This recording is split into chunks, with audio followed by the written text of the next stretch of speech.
कर्मयन्नबन्धाय सा विद्याया विमुक्ते आयासाया परम कर्म विद्यान्या शिल्प नैपुणम। कर्म वही है जो बंधन में न बांधे, विद्या वही है जो मुक्त करे।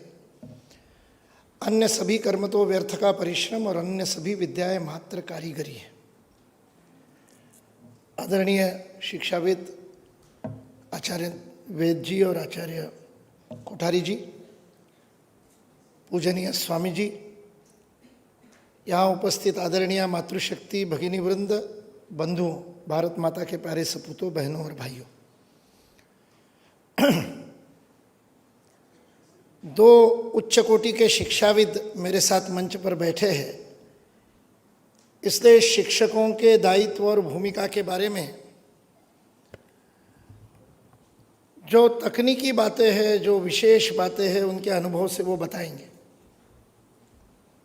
मैं कार्यकर्ता हूँ, मेरा बड़ा स्नेह और सहृदयता से स्वामी जी ने परिचय दिया, लेकिन सारा मिलाकर के परिचय एक है कि मैं कार्यकर्ता हूँ।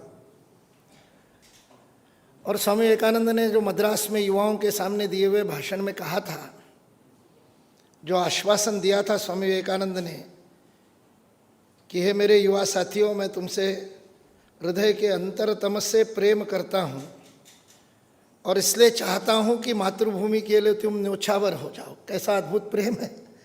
प्रेम करने वाला प्रेमी को कह रहा है कि तू मातृभूमि के लिए मर मिटे, यह मेरी इच्छा है। और फिर आश्वासन दिया था कि यदि तुम सच्चे हृदय से इस कार्य में लग जाओगे तो मैं तुम्हारे कंधे से कंधा मिलाकर के साथ में काम करूंगा। और गत 32 वर्षों से यह अनुभव मैं कर रहा हूं कि स्वामी विवेकानंद कंधे पर बैठ करके चोटी पकड़ करके दिशा दे करके काम करवाते हैं। और इसलिए ऐसा सौभाग्यशाली व्यक्ति मैं हूं कि उनके मार्गदर्शन में गत 32 वर्षों से मातृभूमि की सेवा कर रहा हूं। उस नाते से कुछ भावात्मक बातें केवल आपसे कहूंगा। 1897 में लाहौर में 3 भाषण स्वामी विवेकानंद ने दिए थे। भारतीय व्याख्यान कोलंबो टू अल्मोड़ा में, यदि आपने पढ़े नहीं होंगे तो अवश्य पढ़िए। पहला भाषण था हिंदू धर्म के सामान्य आधार और बाकी 2 भाषण वेदांत के ऊपर थे। पहले भाषण हिंदू धर्म के सामान्य आधार में स्वामी विवेकानंद ने जो अनेक अद्भुत बातें कही थी, लेकिन उसमें से जो 2 महत्वपूर्ण बातें मुझे लगती है और आज के विषय से संबंध है, इसलिए कहता हूं। उस भाषण में स्वामी विवेकानंद ने कहा था कि शास्त्र कहते हैं, भागवत कहता है कि 84 लाख योनियों में भटकने के बाद जब पर्याप्त पुण्य संचय हो जाता है, सौभाग्य का संचय हो जाता है, तब मनुष्य का देह प्राप्त होता है। अति दुर्लभ मानव तन पावा। इसलिए इस मनुष्य जन्म को सार्थक करने के लिए अपने जीवन को लक्ष्य प्रेरित करते हुए सार्थक करना, काम में लगाना, यह प्रत्येक मनुष्य का कर्तव्य है, शास्त्र कहते हैं। और जैसा कि उस वीर योद्धा की वाणी थी, अगले वाक्य में कहते हैं, मैं विवेकानंद कहता हूं। व्यास महर्षि ये कहते होंगे, मैं विवेकानंद कहता हूं कि यदि आपकी पुण्याई दुगनी है तो आपको भारत माता में जन्म प्राप्त होता है।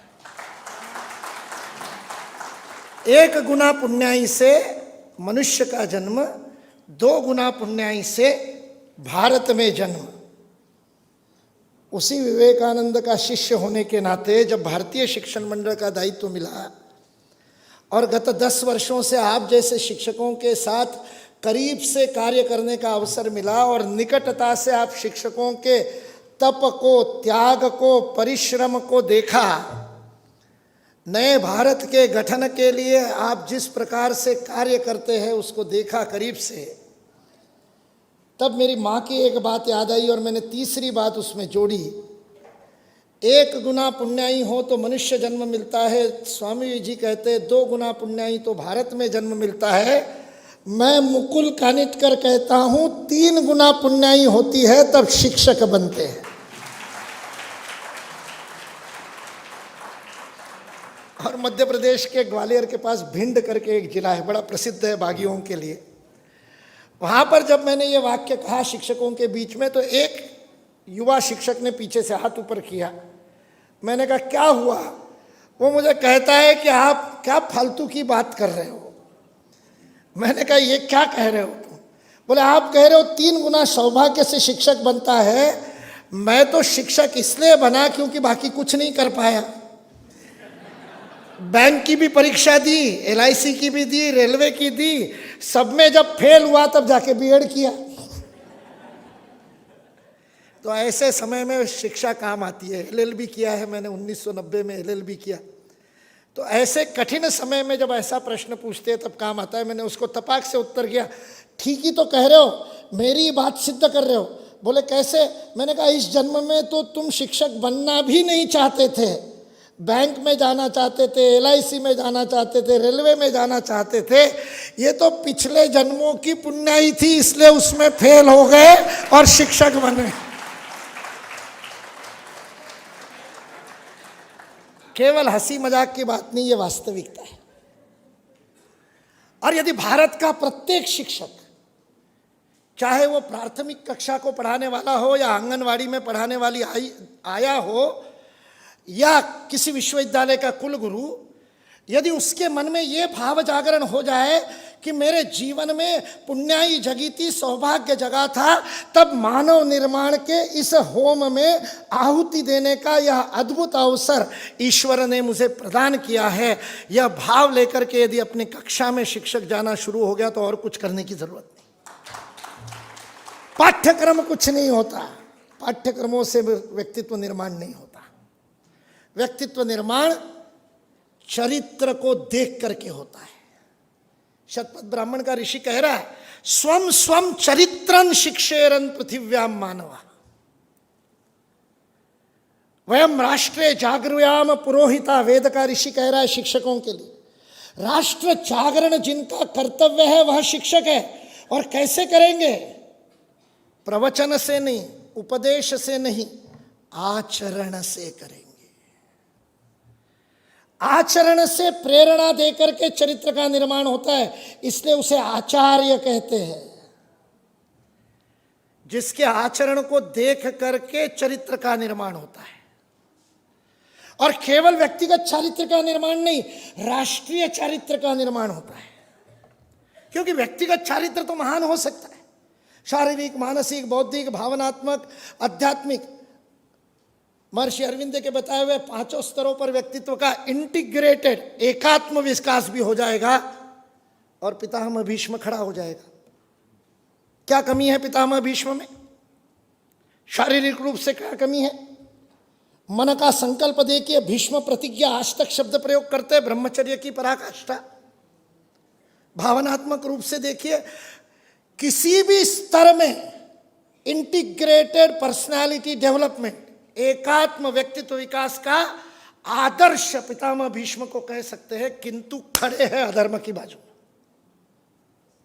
द्रौपदी का वस्त्राहरण हो रहा है और पितामह भीष्म चुप बैठे उस सभा में, क्योंकि केवल व्यक्तिगत चरित्र निर्माण से काम नहीं चलता, राष्ट्रीय चरित्र का भी आवश्यकता है। और राष्ट्रीय चरित्र के लिए व्यक्तिगत प्रतिज्ञा को तोड़ने की तैयारी होनी चाहिए। इसलिए महाभारत का सबसे अद्भुत दृश्य मुझे वो लगता है कि प्रतिदिन 10,000 पांडवों को मारने की प्रतिज्ञा करने वाले पितामह भीष्म 10,000 पांडव सेना के सैनिकों को रोज मारते हैं और उससे आहत होकर के, क्रुद्ध होकर के, हाथ में शस्त्र धारण न करने की प्रतिज्ञा किए हुए माधव उठ करके रथ पे से कूद पड़ते हैं। पहिया हाथ में लेकर के वह कर्मयोगी पराक्रम करने के लिए तैयार होता है। पितामह भीष्म अपने रथ में अपना धनुष्य छोड़ करके खड़े होते हैं, आओ माधव, तुम्हारे हाथ से मृत्यु से बड़ा वरदान क्या होगा।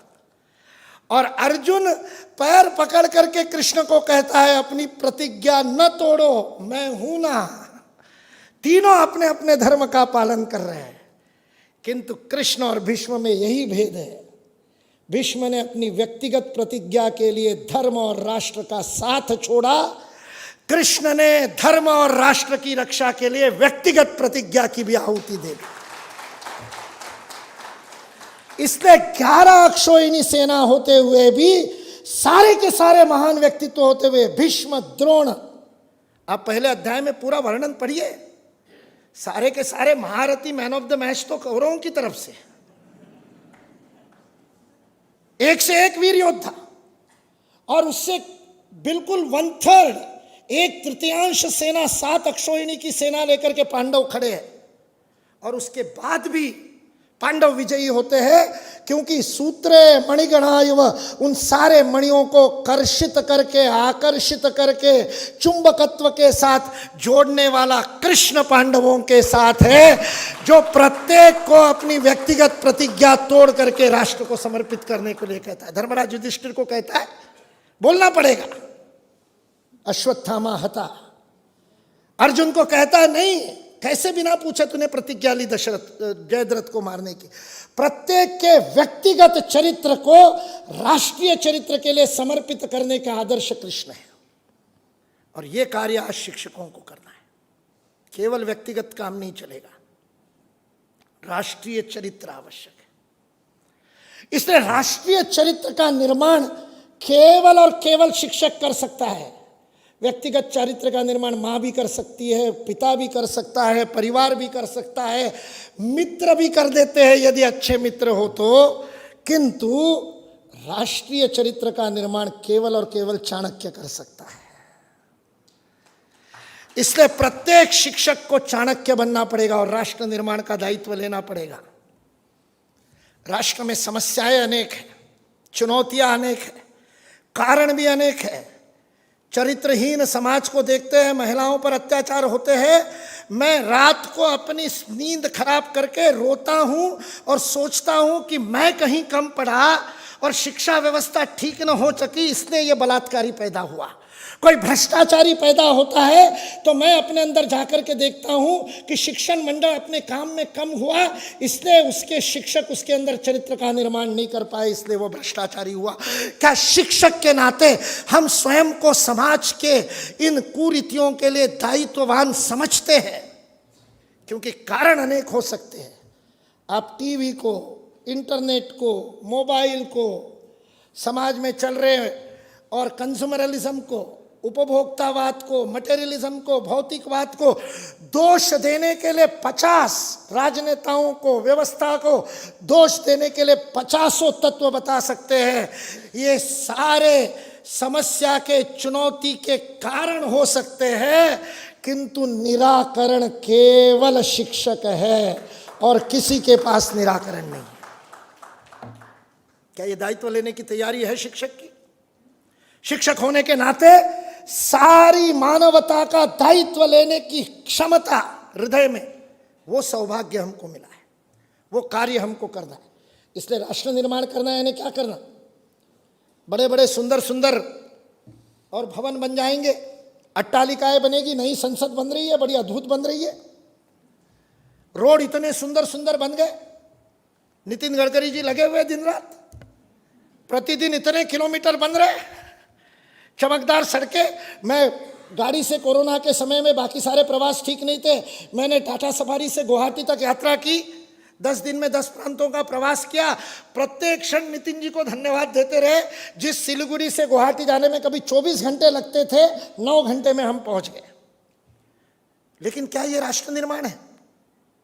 क्या केवल बुलेट ट्रेन बन जाना राष्ट्र निर्माण है? इस राष्ट्र की आत्मा क्या है? कोलंबो से प्रारंभ कर अल्मोड़ा तक दिए हुए भारतीय व्याख्यानों में स्वामी विवेकानंद के समग्र व्याख्यानों का एक स्थायी विषय कुछ होगा तो वह विषय है भारत की आत्मा धर्म है। क्या है भारत का विश्व को संदेश? जो आध्यात्मिक संदेश देने के लिए इस राष्ट्र का जन्म हुआ है, यदि वह राष्ट्र उस कर्तव्य का पालन नहीं करेगा तो पतित हो जाएगा। जब जब इस कर्तव्य का हमने पालन किया तब तब उत्थान को प्राप्त हुए, जब जब कर्तव्य छोड़ा तब तब पतन को प्राप्त हुए।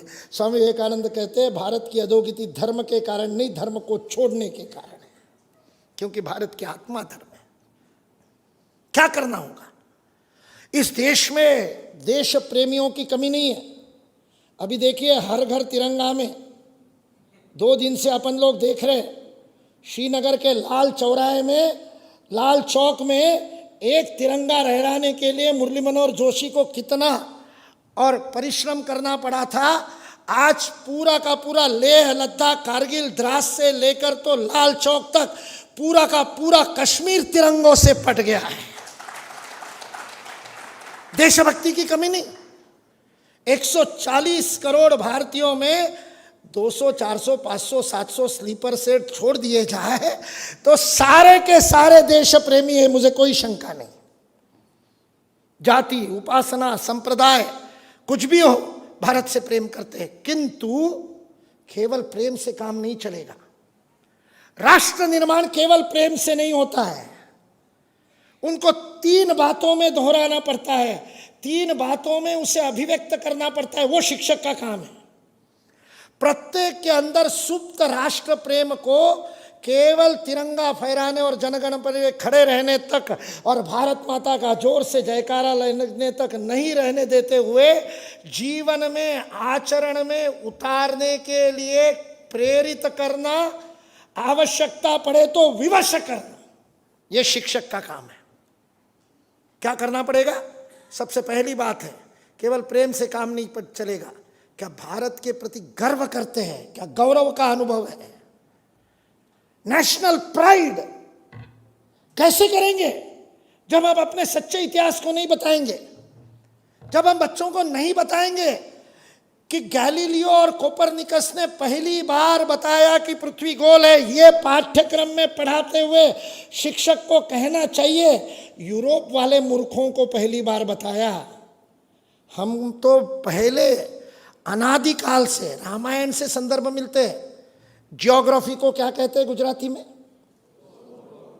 क्या अर्थ है? भूगोल। इस देश के ऋषियों को भूगोल है ये हजारों हजार वर्षों से पता था, गैलीलियो की जरूरत नहीं थी। फिजिक्स का शिक्षक सिलेबस में लाने की जरूरत नहीं है। फिजिक्स का शिक्षक गैलीलियो बताते बताते कह दे ये यूरोप के लिए ठीक है, हमारे लोगों को तो हजारों वर्षों से पता था। सुग्रीव चारों तरफ वानरों को भेजते समय भूगोल शब्द का प्रयोग वाल्मीकि करते, चारों तरफ का भूगोल समझाता है। अफगानिस्तान तक भारत का वर्णन सुग्रीव ने किया है, उत्तर में जाने वाली और वानरों के दल के लिए। इतना भूगोल, रामायण काल से भूगोल पता है हमको। गुरुत्वाकर्षण, आज जाकर के अभी 300-400 साल पहले यूरोप के वैज्ञानिकों को पता चला कि सूर्य की ग्रहमाला जिसमें पृथ्वी है, उसमें जुपिटर जो है वो सबसे बड़ा ग्रह है। हमारी भारतीय भाषाओं में बृहस्पति, जुपिटर को क्या कहते हैं? गुरु का अर्थ क्या होता है? बड़ा। हजारों हजार वर्षों से इस देश के ऋषियों को, वैज्ञानिकों को पता था। ये बताएंगे तब तो गर्व होगा ना अपने आप के ऊपर।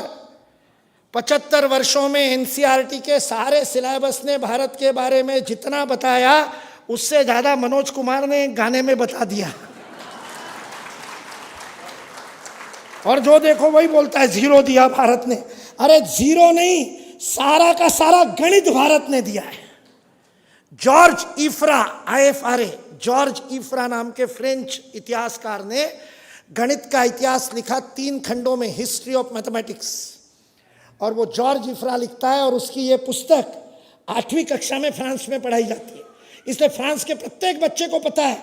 जॉर्ज इफ्रा कहता है आज जिसे हम आधुनिक गणित कहते हैं, उस आधुनिक गणित का 80% भारत ने विश्व को दिया। कैलकुलस, कलन, ट्रिगोनोमेट्री, त्रिमिति, ज्योमेट्री, ज्यामिति, सब कुछ भारत ने दिया। केवल मैट्रिक्स और लॉगरिथम ग्रीक मैथमेटिशियंस ने दिया।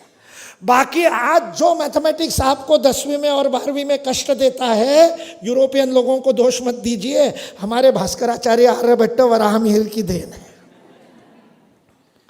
कठिनाई उनकी देन नहीं है, कठिनाई आज के पेडागोजी की देन है। वो तो आनंद से सिखाते थे। भास्कराचार्य लीलावती को कहते हैं लीनियर इक्वेशन, साधारण समीकरण सुलझाने के मैं तुझे 11 प्रकार बता देता हूँ। क्वाड्रेटिक इक्वेशन, वर्ग समीकरण सुलझाने के लिए बिना वेरिएबल्स का, बिना XY का उपयोग करे कैसे किया जाता है, 16 विधियाँ भास्कराचार्य बताते हैं। साधारण समीकरण की 11 विधियाँ बताने से पहले लीलावती को कहते हैं 11 तब सिखाऊंगा जब 12वीं तुम खुद खोजने को तैयार हो। इसे कहते हैं शिक्षा। ये कौन बताएगा? गर्व। पहला है राष्ट्र गौरव, दूसरा है राष्ट्र सेवा।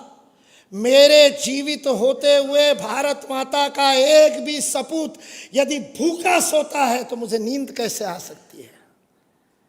मिसेस ओलीबुल के घर में रहने वाले स्वामी विवेकानंद उस बड़े महल में रह करके नींद नहीं ले पाते।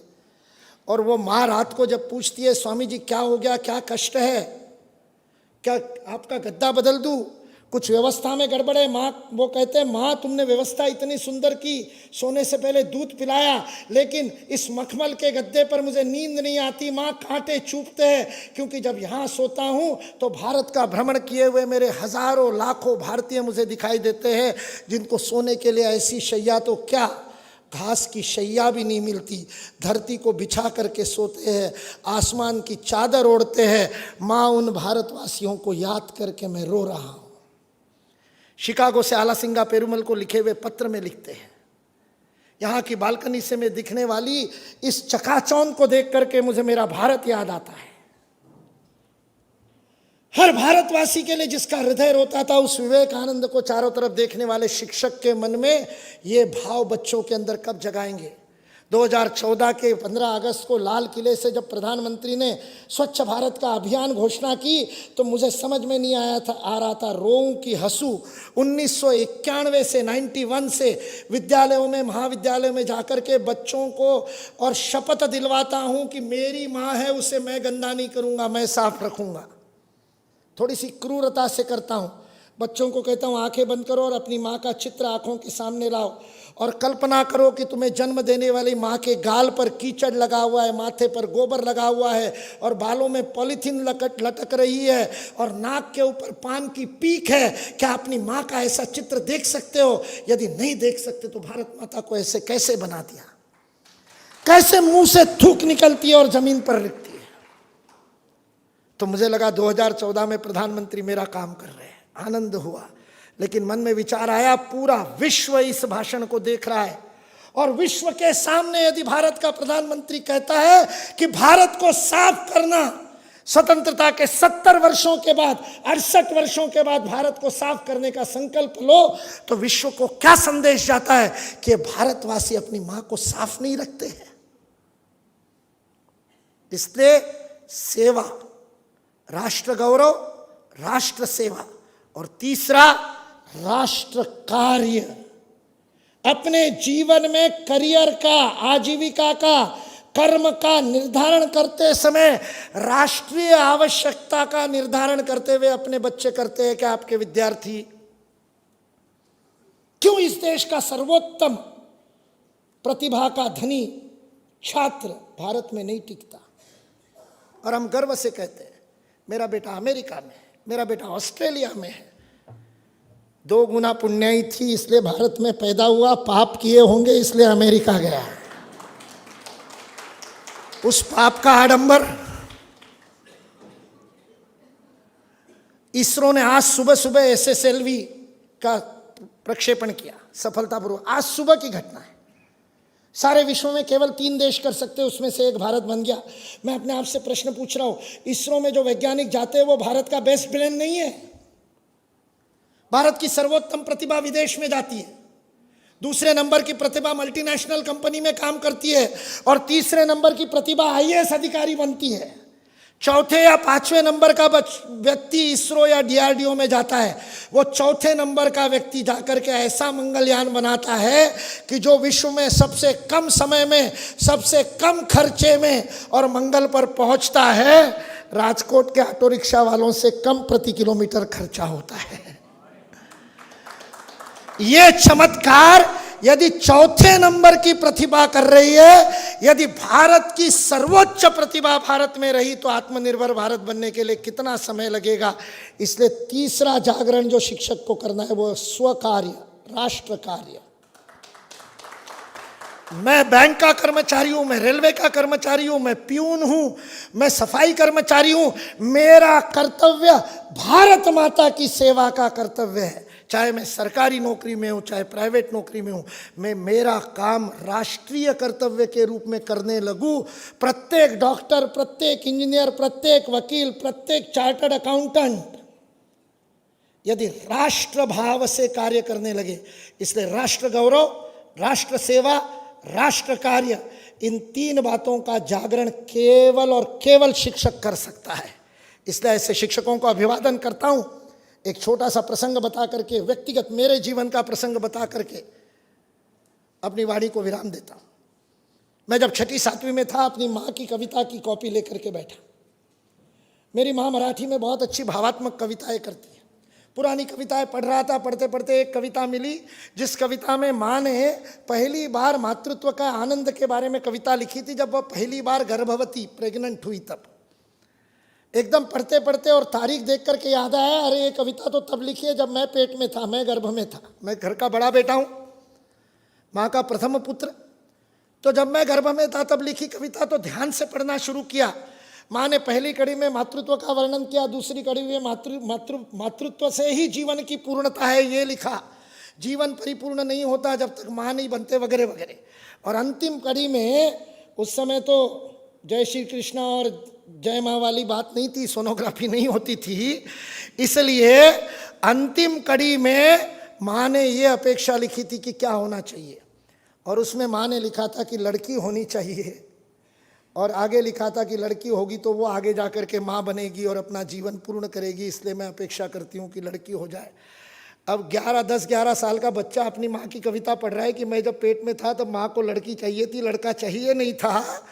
तो इतना दुख हुआ कि मेरे जन्म से माँ को दुख हुआ होगा, लड़की चाहिए थी और ये मुष्टंडा पैदा हुआ। तो मैं बहुत दुखी होकर के रोने लगा। 2 दिन भोजन नहीं किया।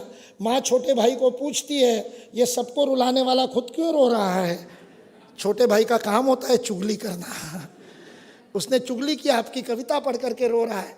माँ ने आकर के समझाया, बेटा माँ के लिए तो लड़का लड़की समान होता है, तेरे को 12 वर्ष में लगा क्या कि मैं प्रेम नहीं करती हूँ, क्यों ऐसा मानता है?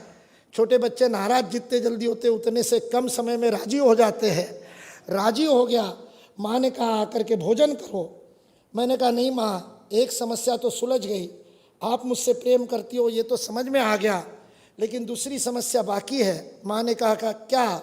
मैंने कहा आपने लिखा है जब तक माँ नहीं बनेंगे तब तक जीवन पूर्ण नहीं होगा, मैं माँ कैसे बनूंगा? पुरुष होते हुए माँ नहीं बन सकता, जीवन कैसे पूर्ण होगा? माँ ने उत्तर दिया, आज से 40 साल पहले का उत्तर शब्दशः याद है। माँ ने कहा, पुरुष होते हुए भी यदि माँ बनना चाहते हो तो शिक्षक बन जाओ, क्योंकि माँ तो शरीर को जन्म देती है, शिक्षक 12 वर्ष तक गर्भ धारण करके उस संभावना को संभव बनाता है, चरित्र का निर्माण करता है। ऐसे शिक्षकों को प्रणाम।